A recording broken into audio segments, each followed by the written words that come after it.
அரசியலுக்காக பாஜக முருகனை கையில் எடுத்துள்ளதாக கூறியுள்ள பழ கருப்பையா, தமிழ்நாட்டில் கூட்டணி ஆட்சியை ஒத்துக்கொள்ள மாட்டார்கள் எனவும் தவிக தலைவர் விஜய் ஏஜென்ட்டுகளிடம் யோசனை கேட்பதை தவிர்க்க வேண்டும் என கூறியுள்ளார்.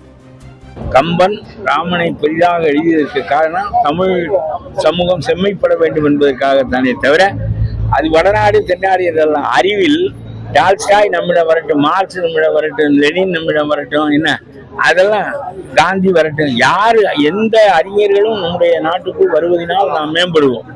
அதனால தப்பொன்றும் இல்லை. ஆனா முருகன் எப்பொழுதும் தமிழ் கடவுள் தான். இந்த தமிழ் கடவுளை இப்பொழுது நம்முடைய RSS காரர்கள் கையில் எடுத்திருப்பது புதிதானது. அவர்களை அரசியலுக்காக எடுக்கிறார். நான் சொல்றேன், விஜயகாந்த் 3வது அணி வைத்து வீணாக போயிட்டார். இல்லாவிட்டால் எதிர்கட்சியாக 28 இடங்களை பிடித்து வந்தவர்.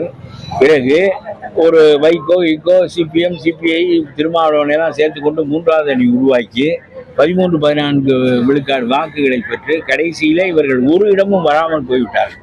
அது மாதிரியான முயற்சியை விஜய் மேற்கொள்ளக்கூடாது. விஜய் இந்த ஏஜென்ட்டுகளிடம் யோசனை கேட்பதை விட வேண்டும். இவங்கெல்லாம் பணத்துக்கு யோசனை சொல்கிறோம்.